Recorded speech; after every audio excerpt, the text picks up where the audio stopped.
Après avoir salué Manon Grzinski, espoir de l'année, et Marjorie Carpréau, joueuse de l'année avant la rencontre, la Belgique recevait la Lituanie mercredi pour son deuxième match de qualification pour l'Euro 2015. Le moins que l'on puisse dire est que les Belges ont fait preuve de beaucoup d'engagement pour bousculer la Lituanie avec au bout certes une défaite 67-77, mais au sortir d'un match qui laisse place à beaucoup d'espoir aussi. Ok, 67-77, un gros match des Belges, il est difficile de leur reprocher quelque chose aujourd'hui. C'est ce que je viens de dire au vestiaire. Je pense que ceux qui connaissent un petit peu le basket se rendent compte qu'en face de nous, c'est une équipe monstrueuse, hein, mais monstrueuse, quoi.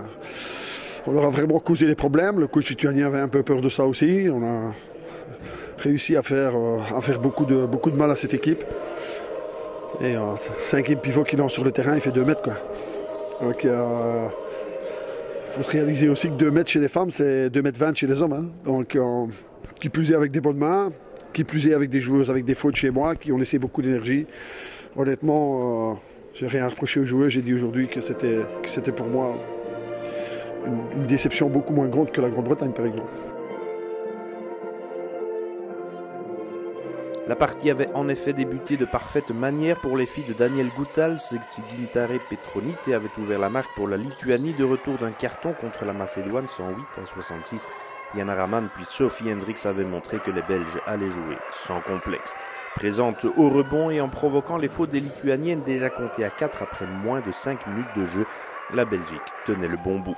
Vita Kuksien à 3 points avait souligné l'efficacité offensive des Lituaniennes, mais Yana Raman encore puis Sophie Hendricks, bien servie par Laurence Van Malderen, permettait à la Belgique de faire la course en tête, 10-5.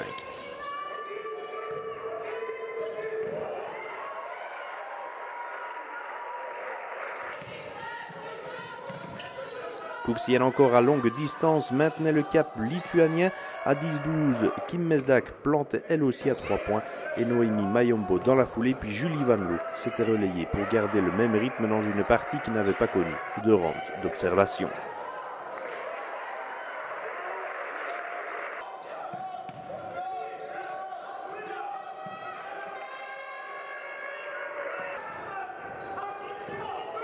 Julie Van Loo allait d'ailleurs planter 3 paniers d'affilée pour mener les siennes à la 10e jusqu'à un très prometteur 21-16. Ce fut ensuite plus difficile dans le deuxième quart-temps avec 8 minutes sans marquer pour les Belges.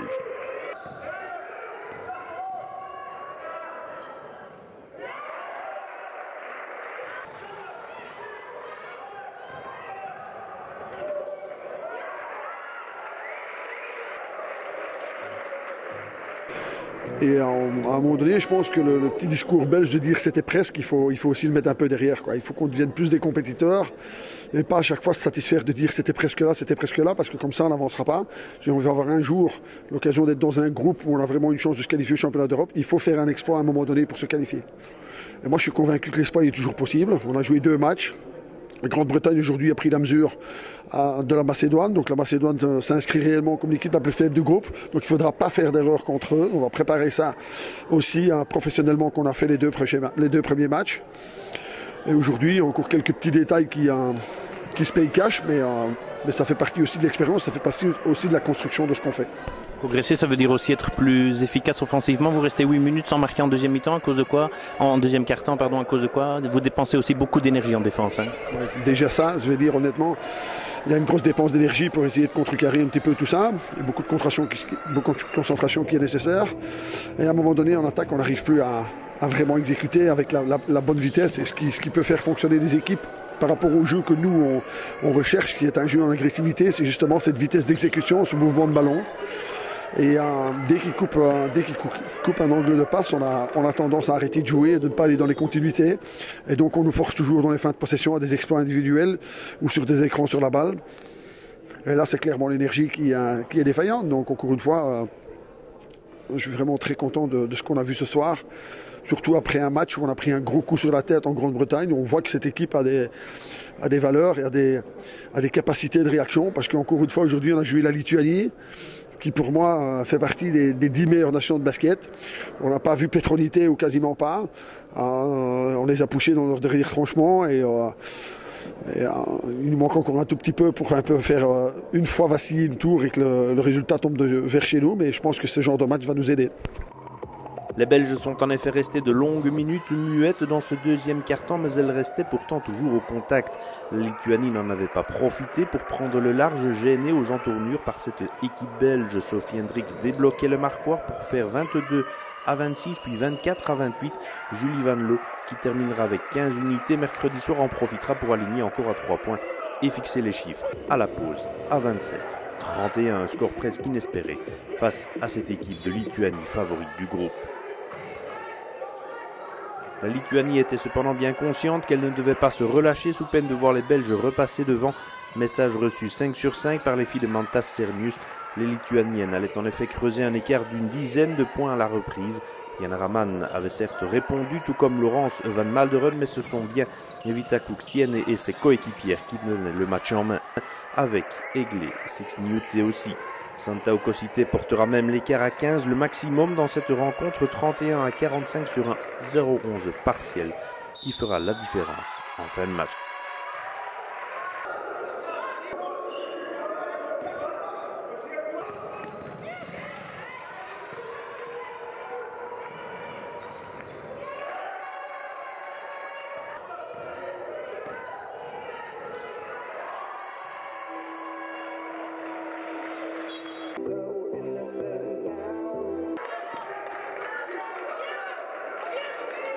La réaction est venue de loin des mains de Julie Van Loo et malgré les fautes qui pénalisaient Laurence Van Malderen, la Belgique n'allait rien lâcher, sachant aussi que chaque point pouvait compter lui au moment des comptes.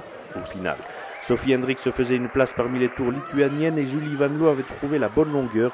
Elle récupérait ensuite un bon ballon pour Sophie Hendricks qui faisait 41-51.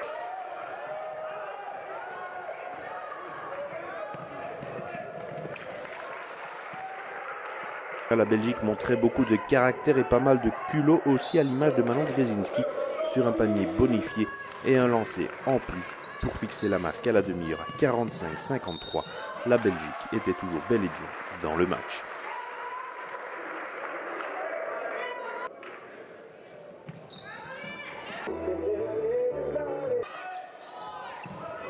Elle allait même carrément recoller à son adversaire en début de quatrième quart-temps. Manu Mayombo s'offrait un joli coup de rein au bout des 24 secondes. Manon Grzezinski rajoutait 2 points et Manu Mayombo encore s'en allait provoquer cette défense lituanienne pour égaliser à 53 partout.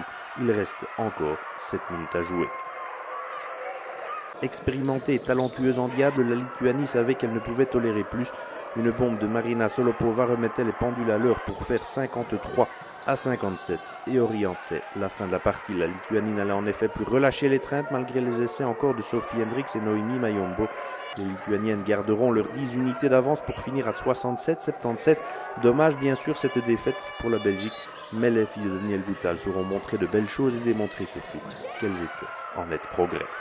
Ik denk dat we vandaag een hele goede job hebben gedaan, dat we echt defensief echt wel in de match waren. Ik denk op het moment dat we zelf terugkomen, zelf voorkomen, dat er echt een boost was terug in de ploeg. Maar dat we daarna terug kleine foutjes hebben gemaakt, zowel in offense en in defense, door niet te organiseren en soms een rotatie die misschien iets te laat was. Maar ik denk dat we als ploeg wel positief uit die match moeten komen, want het was tenslotte tegen Litouwen. En ik denk dat Litouwen toch wel de favoriet is, dus dat we toch wel een goede job hebben gedaan. Avec un très bon départ, un premier quart presque parfait. Ja, de eerste kwart was super. We hadden ook ons eigen voorgenomen na Engeland dat we echt wel gingen moeten reageren en dat onze start veel beter moest zijn, want in Engeland hadden we een 10-0. Dus ik denk dat we vandaag dat wel getoond hebben dat dat beter was, maar dan in het tweede kwart scoren we terug bijna niet. Dus we gaan echt wel moeten werken op al de kwarters. Offensivement, effectivement, deuxième quart, vous marquez après 8 minutes seulement. À cause de quoi? Vous dépensez beaucoup d'énergie en défense aussi? Ja, ik denk dat we defensief echt aan het werken waren en er echt wilden voor gaan. En ik denk dat we dan in offense soms bij manier van spreken vergeten te scoren. Maar het is gewoon het feit ook onze layups soms, zo easy layups dat we missen en zo. Ik denk dat we gewoon moeten blijven werken en dat we wel gaan zien. Rester dans le match, égaliser à 53-53 contre la Lituanie, ça donne aussi beaucoup de confiance. Ja, zeker. Als je ziet dat die vorige week met 40 punten had gewonnen van Macedonië, denk ik dat we zeker een goede job hebben gedaan als klein België, bij manier van spreken, tegen zo'n grote ploeg. Dus ik denk dat we echt wel positief uit die match moeten stappen. Rester au contact jusqu'à la dernière minute, revenir à égalité même, ça fait du bien aussi pour la confiance. Ouais, c'est certain. Et puis ça nous donne des bases de travail. Ça nous donne des bases de travail. On va pouvoir montrer tout ça aux filles aussi. Et puis surtout, encore une fois, montrer ce qu'on n'a pas réussi à faire à un moment donné. Maintenant, il y a beaucoup de choses positives. Il y a beaucoup de choses positives avec des filles qui viennent du banc, avec des filles qui montrent un petit peu plus que ce qu'elles ont montré les derniers matchs. Et encore une fois, je l'ai dit dans le vestiaire, la Belgique, elle ne peut pas le faire seule. ne peut pas le faire seul. On n'a pas une fille qui est capable de le faire seule. Et il faut juste en être conscient. C'est pas une tare pour moi. Mais on voit que tous les matchs, ça peut venir d'une joueuse un peu différente. Et il faut accepter aussi parfois de ne pas avoir de grandes prestations individuelles, mais de se sacrifier pour le collectif. Et si on arrive à faire ça tout le temps et qu'on arrive à continuer à travailler avec le même état d'esprit, la même mentalité, je pense qu'un jour, ça va passer.